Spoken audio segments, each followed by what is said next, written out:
Girl,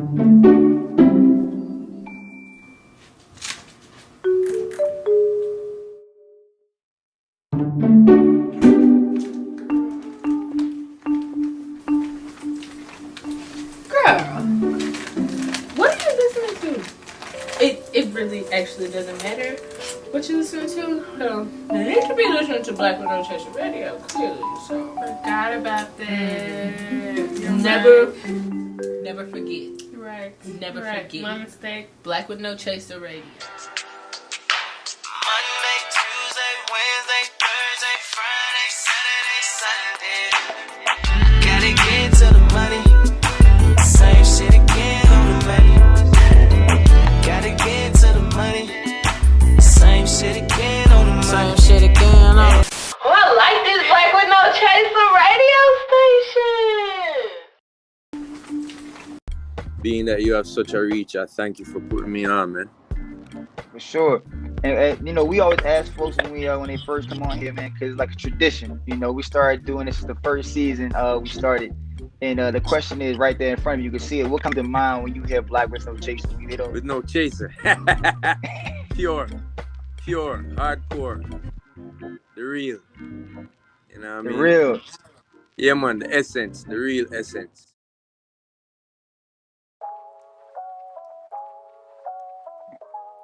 Yo, what's good, y'all, man? It's the Black Lunch Break, man. It's your boy Rillo in the building. I got my homegirl Sika with me. You already know, man, the usual suspects in the building. Today we got Adam Faison, man, from the hit show Everything Is Gonna Be Okay, man. It's a super, super, super funny comedy. You can find on Freeform and also on Hulu.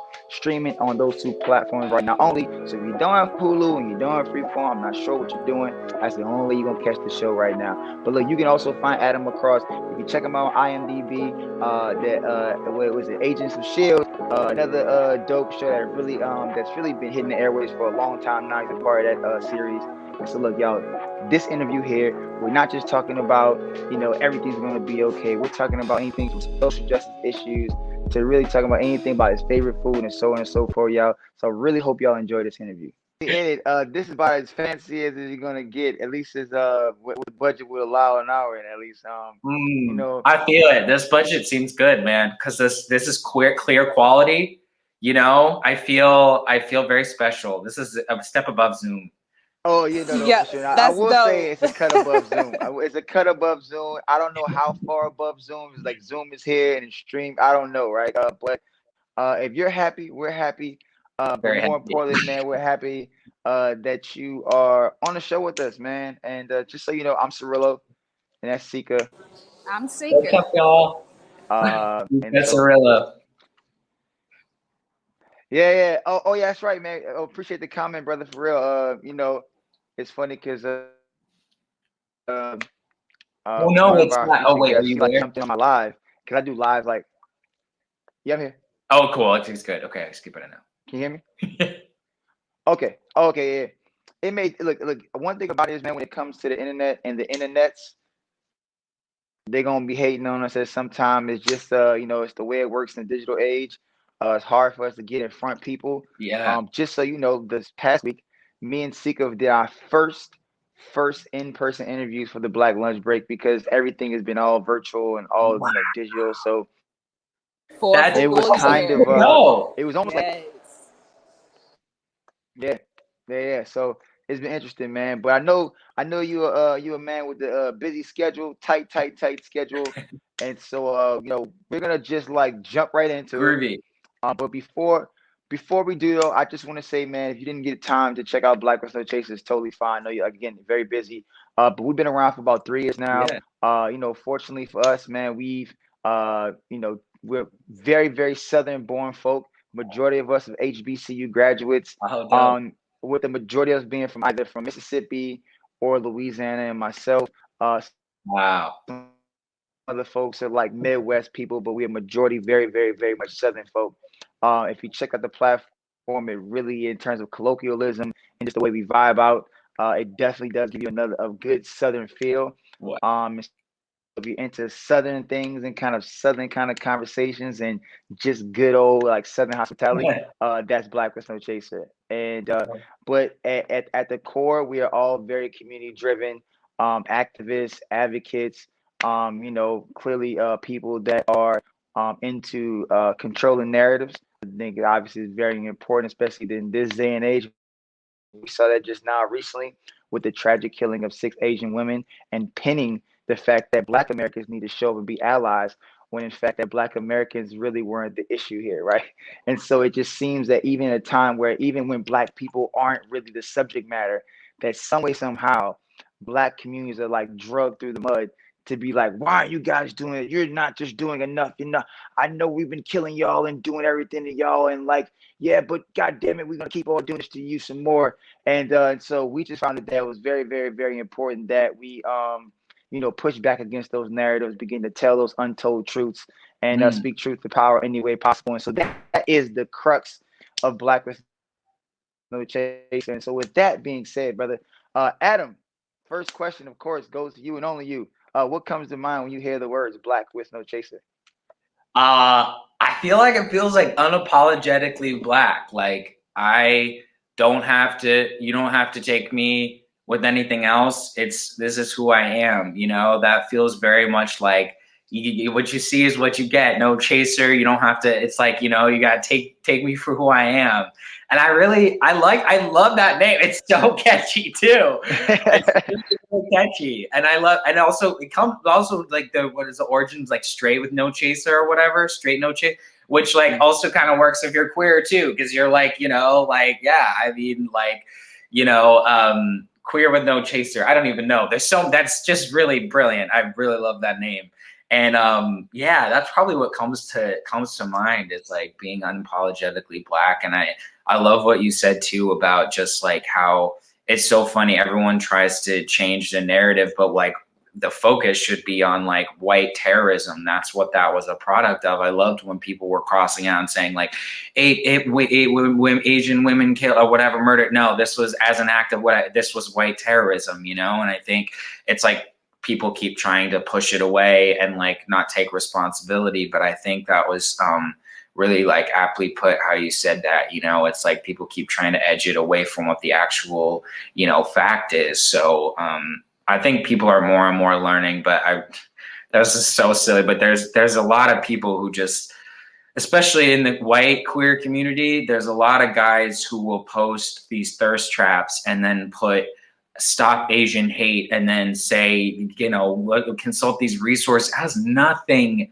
to do with it, like nothing. And I was just like, how can you center yourself? And like, I mean, maybe it's good because you're making it even more like you're bringing it back to the fact that this is the reason why shit like this happens, because you think that so true.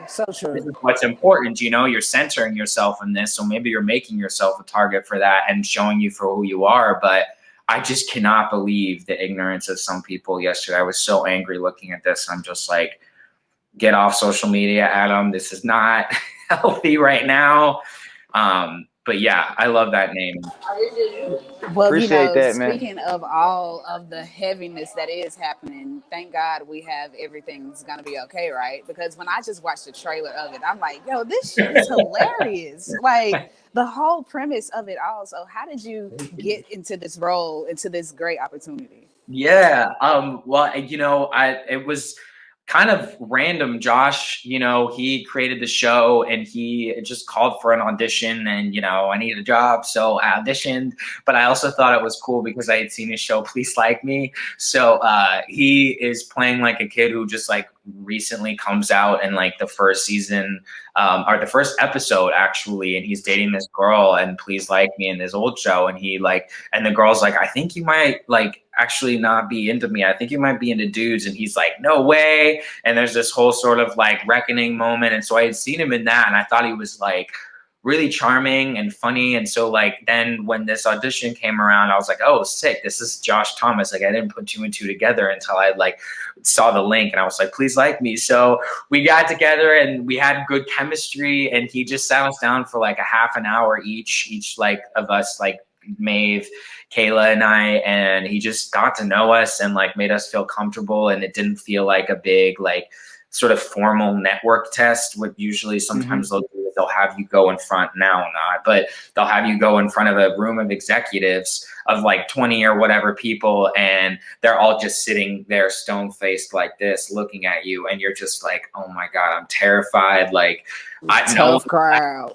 Yeah. And yeah, right. And you've got these poker faces that they're just used to doing, and it's like, this is a comedy, but no one's laughing, you know? So there'd be times when, and then after they'd be like, we love that. And I'd be like, you didn't show a single emotion. You didn't even laugh. What the Yeah, you didn't make a beat. Yeah. And I'd be like, so it was really cool because he was like, I want this to be super informal. So we'll just talk for a half an hour. I'll get to know you. I'll see if we vibe too. Cause he's like, there's nothing worse than being on a Diva with a set with Diva. You know, he's like, I want to make sure you guys are chill. So we talked for like a half an hour and then did it. And then, you know, maybe like a week later, I found out I booked it and that we were going to get picked up to series. So it was like a very interesting process, you know, but I feel like it's a testament to him. And it kind of like is a bookmark or sort of like a telling thing of how the show has been in general. Like he's very big on like kind of cutting all the BS, you know, it's black with no chaser, you know, he goddamn right.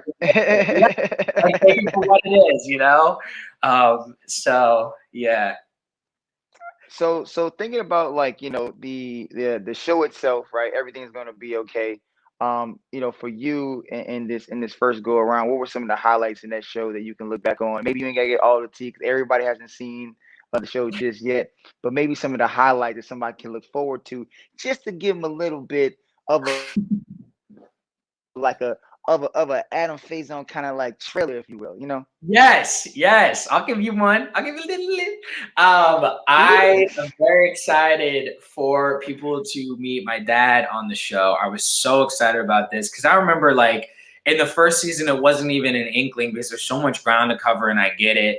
But like, I think it was a real testament to Josh too, because I was like, you know, in real life, my dad is black and my mom is white. And so I was like, you know, how is this going to go? He could have been like, I'm just going to whitewash it and then not talk about your dad. But he was very much like, you know, I told him, I was like, you know, if you're going to do this, it'd be great if this was authentic to the way it was, especially because, you know, he's been trying to be a lot more aware because in Australia, there isn't much diversity. I mean, there's the indigenous folks, but, you know, there aren't as many black folks. So it's like, you know, this was kind of to his testament, it was a new territory for him. But I was like, you know, I really appreciated him like bringing life to my dad's character.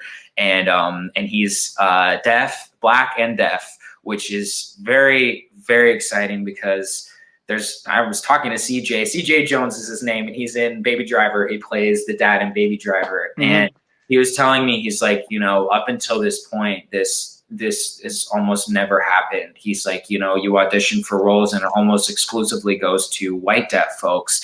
He's like, you know, like, and no shade to like them, you know, because like, you know, representation is great for deaf folks and hard of hearing folks. But he was like, you know, to have a show that like actually writes to that experience and that like, you know, actually has like somebody really living in that experience, you know, and not shying away from that narrative. And, you know, that was really special, he said, you know, and he said a thing like Baby Driver could never have happened like years ago. He's been acting and doing stand-up for decades, you know, and that's a dope movie this too. Long.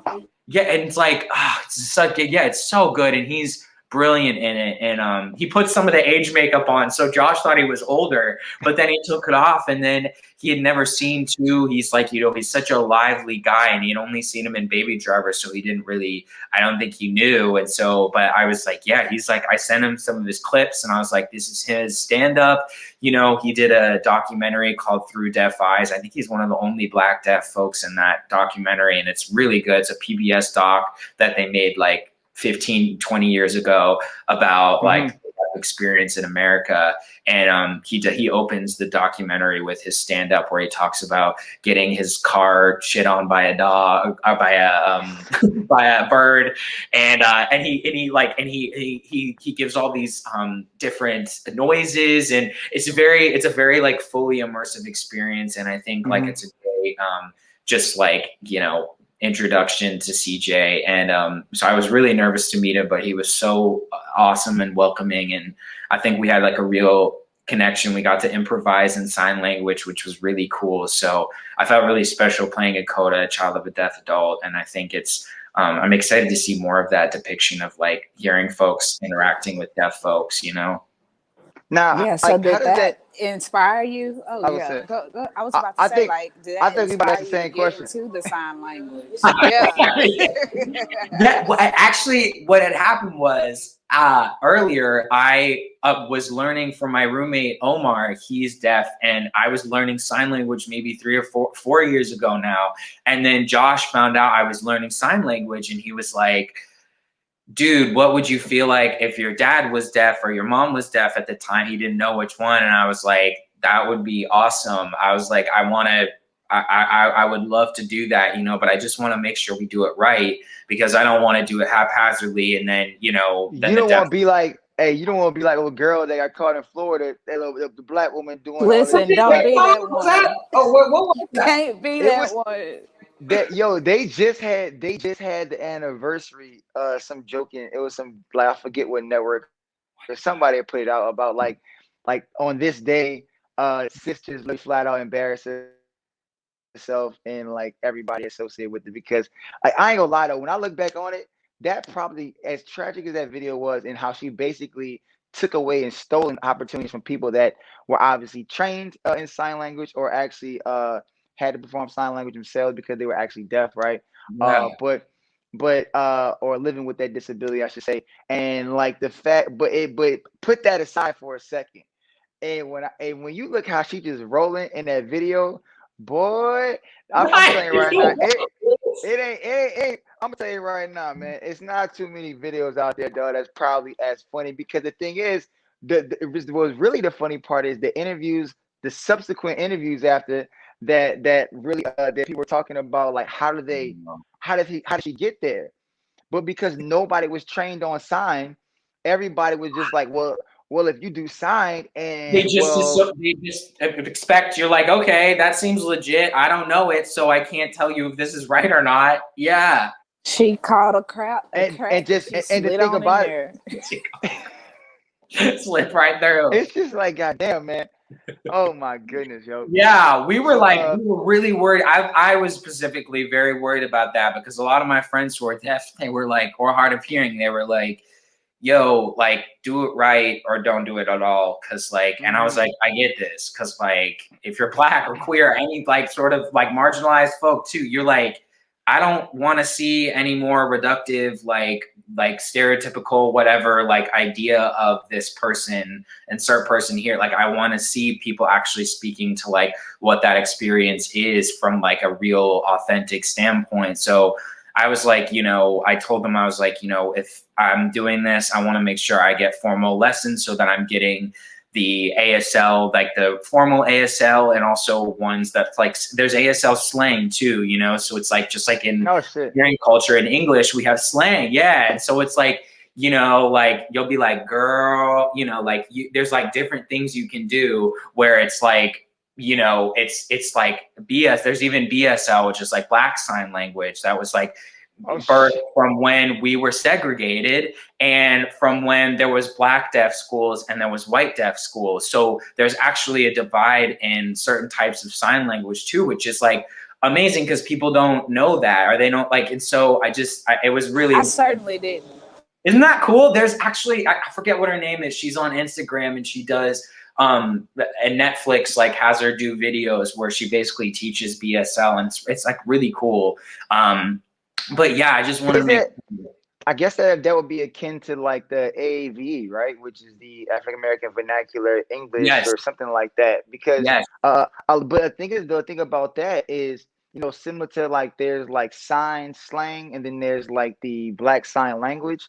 It's like some folks have been like, you know, our counterparts will be like, oh, that's slang. And then the people that are more versed in AAVE will be like, well, actually, it's not slang. But saying it's slang is really a derogatory term because it's like diminishing it almost. It's like exactly. Yeah. So, and like I think it's like there's a whole subset, you know, like there's a whole language, and you know, like if you're not versed in it, that like you can learn it, but it's like, don't say that it's just like not a language as well. Cause like, I mean, also ASL, even just American Sign Language, people will try to do, essentially they'll try to turn English into sign language by doing each word and translating each word, but actually sign language has its full syntax. Like the setup of a sentence is completely different, so it's like they're also trying to fight for the fact that like they are not the same, they aren't equal, it's its own language, so it's like totally feels similarly. But I'm really glad that it's coming more to light and that there's more authentic depictions. Yo, I got questions, I man, can. because I'm mixed too, right? I let me tell you, right? It's nothing more fascinating, right? Yeah. My dad's black, my mom's white. My dad's Wow. black, Filipino, mom's white, and but being in the South, man, you really black, white, growing up a Mexican, and maybe you Chinese, depending on how you look. But if they know So you're not true. Chinese, and really it was in it. I'm always saying to really just say the reality of it. And I know that the correct term here is Asian, right? But in around the way, it's like you black, white, or Chinese. I mean, and again, if they know that you're Wow. Mexican, Even if you were like Filipino, they'd be like, you're Chinese still. you're Chinese. But the thing is, though, is that Absolutely. Filipinos are like the Filipinos are like the Mexican version of Asian culture, right? So it's like it's almost like or the Latinx version of it. So it's like immediately I wasn't deemed like a Asian or Chinese. They'd be like, you're just a Mexican, right? And I was a Mexican in the hood, and but I definitely wasn't white. But this is when I'm only asking this because how was it growing up? And I'm not sure where you're from. And maybe this is also give some context too. Don't make sure input that as well. But how was it? Was it any different? Did you feel it? When did you feel like, okay, maybe I'm a little bit different than this kid over here and that kid over here? Like, what was some of the reactions growing up? Because I'm interested to see or to hear about other stories. Yeah, like I guess it's always like hard to try to like pinpoint like when it is you realize like you were different. But I think like, I mean, my dad would always tell me like, you're the fly in the buttermilk. That's what he would always say. He'd be like, you're the black kid in the sea of white kids that we, and he put us in school in San Diego. And he was very much like, I think he would bring us back to New York where like, he grew up with predominantly other black folks, but like he would bring us back there to like hang out with our cousins and stuff. But he very much was like, I'm just going to put you in this environment and then like, but constantly be aware of your skin color and like that it can also be used against you. Like it was kind of hard because growing up, he was a military and a law enforcement guy. And so like with everything happening, I think there's always been like a part of him that's like struggles to like find like his black identity. Then there's this like establishment identity and like how those clash, like, and so, being in law enforcement and stuff, like he, I think, experienced a lot of that racism, being in there. And I think it's still something that he struggles with, even though now that he's retired. But he always kind of like, it was hard. He would see it as, he would kind of like weaponize us sometimes. And I don't always felt like I was really celebrating it until like later on in life when I got to really like have my own experiences and like, like read books by like freaking Angela Davis, like these books like where you're like, oh my gosh, I'm learning from our history, like from a point of like empowerment, not as like, fear. So that was like a huge, like sort of moment when I was in college and stuff and learning that, like there's other people outside of this, like world, this San Diego world that I grew up in.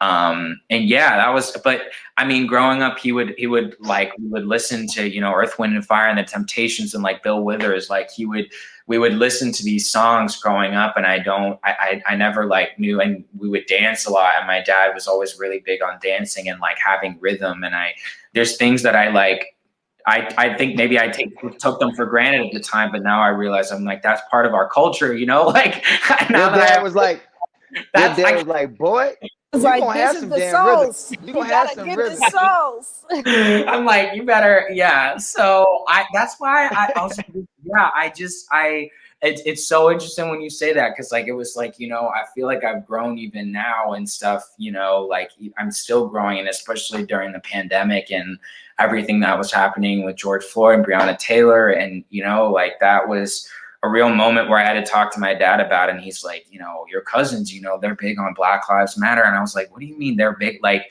we had to have like a real discussion, and he's very stubborn about it, because I think he also he associates things with violence, because he was law enforcement. When he was younger, he got the shit kicked out of him when he was, you know, in Staten Island and stuff. So it's like, he sees it as like, I'm protecting myself, you know, like law enforcement protects us. But I think he's starting to see, like you were saying, like the cracks in the facade, you know, and I think he's learning more. But it's hard because you can never say anything to your parents, and like they're the ones that know everything, you know. But I brought you in this world and I take you out type deal. Like, hey, boy. Dude, I feel hey, like don't you forget. Don't you forget, boy, I brought you in this world. Let me tell you something. It's funny because, like, you know, the TikTok videos, Yeah.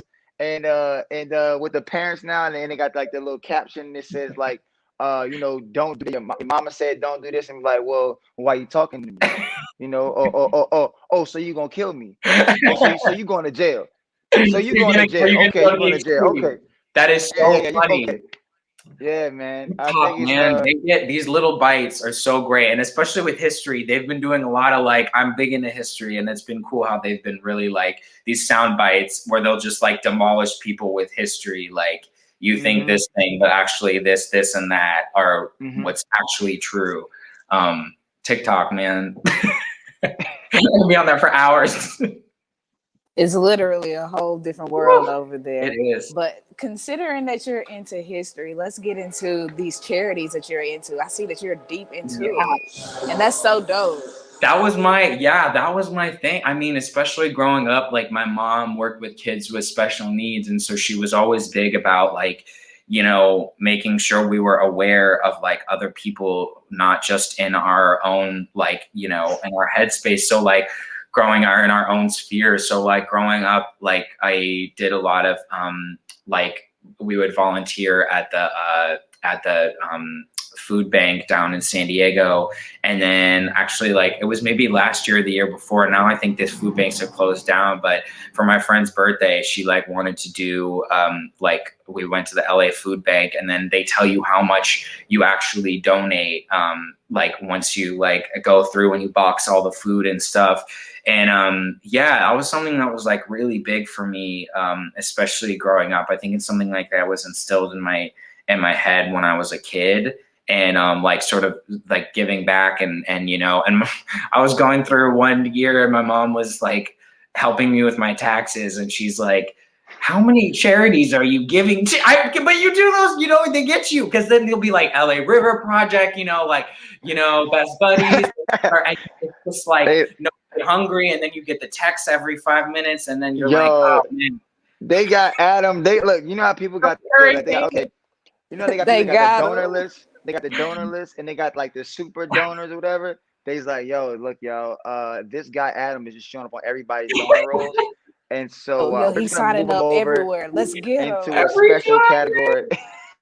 They get me, and then you know, I'll be like, somebody has an illness, and then I'll be like, well, God, now I'm like, you know, when I knew this person, we worked together at a burger joint, and then I'm like, you know, well, then I can't let them, you know, and so then you get, I mean, it's like, I'm a sucker for that stuff. But I mean, now I feel like you can kind of vet a little bit more. Like maybe back in the day, you would just like write a check and maybe people didn't know where it was going. But I think like there's some accountability, you know, and but yeah, I mean, it was really cool during especially all this time, like when especially like Black trans like women's, like I think it was Glitter Inc. They were doing like a lot of different fundraisers over the pandemic. It was really cool how people kind of came to you know, like support, you know. Absolutely, man. Especially with everything that's happening in the Black trans women community, for sure. So yeah, I think that it's so much that can be done for those folks and those people living in those communities. Yeah. But you know, I mean, I know we got so much time. When we start talking about that, it's gonna be another 10-20 minutes on the trans community. So like, look, But we definitely, but because I think we got about 3 more minutes, Seeker. Is it three? About 3, 4 more minutes, something like that. Okay. We on a tight schedule. We on tight 3 minutes. Okay. What can we get in 3 minutes, y'all? What can we get in? All right. I do have a question though, right? Yeah. I think that like, for me, I'm a foodie, man, and this wasn't really planned, but I feel like this is one of those conversations where it's not just all about the show, but really more about getting to know the person. And I feel like, we honestly we do these interviews, and we never really know what kind of person is going to show up. Honestly, like, I mean, I don't know if you're going to get the very stern, I'm Robert De Niro, Italian, whatever his name, he does those ones where it's just like, and you're like, and you're like yeah. trying to draw blood from a rock when you're trying to interview somebody, talk to them, have a conversation like that kind of Why are you conversation is from like here? tough. Yeah. But no, being on the West Coast, man, tons of good Mexican food. Obviously, man, Hispanic food galore. Yeah. I know for me, God, man, And Filipino food too. There's actually a lot. Where we were in San Diego, there was like so many places, and you get that ponce. what's your favorite Mexican food spot in LA? I know you gotta have one. Oh, okay. I really like Trejo's tacos, man. I'm really big into it. I love Trejo? Danny Trejo just started this, and then and what's cool because I'm trying to do like vegetarian, like be more sustainable. So I'll do like some days I'll try to do like more like jackfruit. So they have stuff like that there, and then they also have fish. So if I'm trying to do like pescatarian, I can do that too. But I am a sucker for a carne asada burrito. I know that's messed up because I know it's like bad, but I'll do every once in a while. I'll get the carne asada burrito, and I love that. Nah, man, do you think, man? I promise you. Look, I'm not judging you. Yeah. Get an extra one for me. Well, I did hear somewhere though, and this is I'm not even sure how I feel about eating beef. And this is right after I had a carne asada taco yesterday. Really? At this spot in DC, and I felt so bad, man.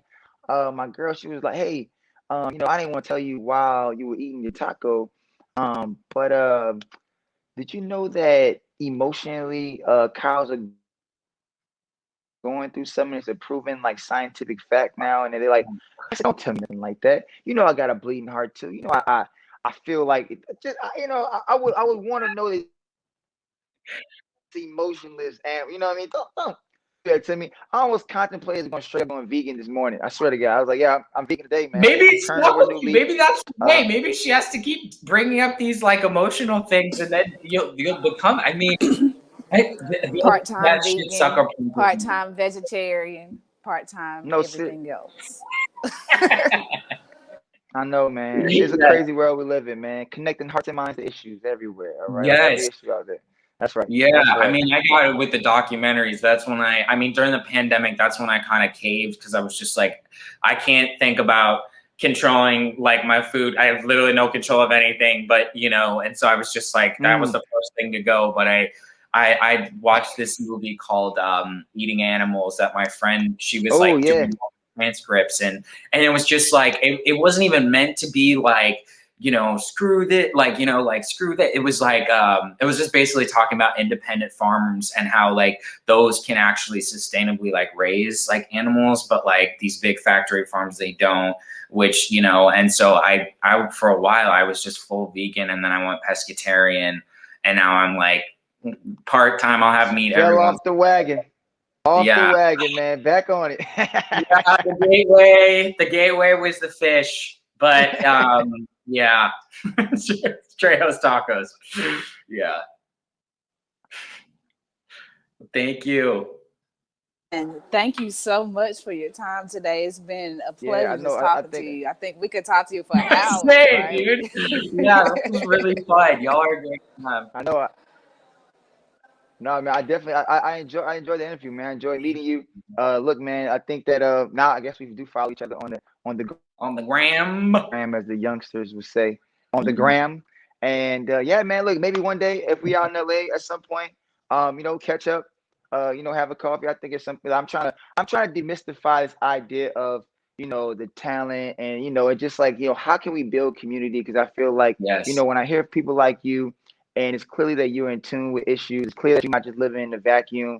And I feel like sometimes our actors and entertainers out there also feel a bit dejected. Like, yo, how do I insert myself in a way where the relationships are real? I'm not getting used. I feel like I'm being still productive citizen in society, and so on and so forth. I can give back in a meaningful way. And so yeah, man. So I hope that from here on out, and I know Sika probably feels the exact same way. She's down in Atlanta.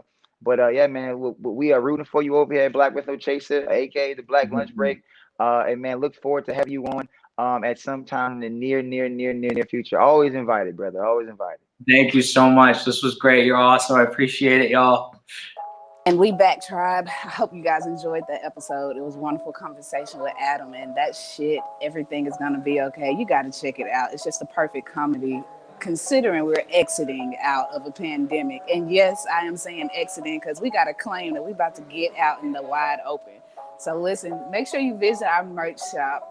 Go shop your BWNC gear. Of course, you got to get them Hands University. We got buku articles over there on the website. So go check it out and see what Leslie is dropping for us. He's going to have you cracking up regardless of if you're going to read shit or not. If you didn't know, we have several platforms. We need you to be following all of them because you never know what you're going to catch on each social media platform. So we need y'all support over there. And as always, thank you for tuning into the Black Lunch Break, man. We love y'all just tapping in with us. Thank you very much. Thank you. Yeah. And this is the Black Lunch Break, man. To get out, where we think black. Live black. Unapologetically. Stay black, my friend. Stay black. Stay black, my friends. Really appreciate y'all. This has been one of the most amazing interviews I've ever done. My job as one of the OGs, and my teachers will tell you, my teachers started Duke Ellington, the first class of Duke Ellington in DC. They were revolutionaries. They were street kings and queens. Glenda Dickerson, I got to give homage. Mike Malone, Peggy Cooper Cafridge, Skipper Driscoll, Charles Organs. Well, he's still alive, God bless. Charles Brown, who saved.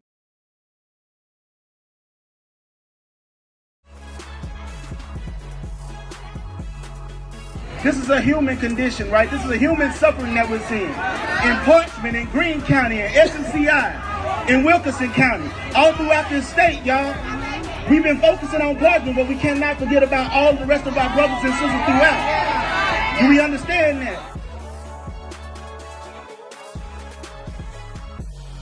Unapologetically black. I'm black, capital A, capital F. I love black women. Hennessy, Black with No Chaser. What comes to mind is no cut cards. We're not holding back anything as black people, regardless of whatever the struggles, regardless of whatever pain, everything that we pretty much felt in 2020. Black with No Chaser represents we not holding nothing back 2021. Everything they said we couldn't get, we coming to get. Really appreciate y'all. This has been one of the most amazing interviews I've ever done. Oh, I like this Black with No Chaser radio station. All right, my brother. What comes to mind when you hear Black with No Chaser? I love it, man, because I think that it's a medium that we can speak truth and that we can have straight talk. And sometimes it's going to take straight talk to deal with our situation because we're in a nefarious crisis right now. And I think that we should have a platform that we can speak truth to the highest degree. I mean, it's just being frank. It's just real talk. You know, when I see Black with No Chaser, you know, we finna get to it. It's the real deal. No sugarcoating, just right to it.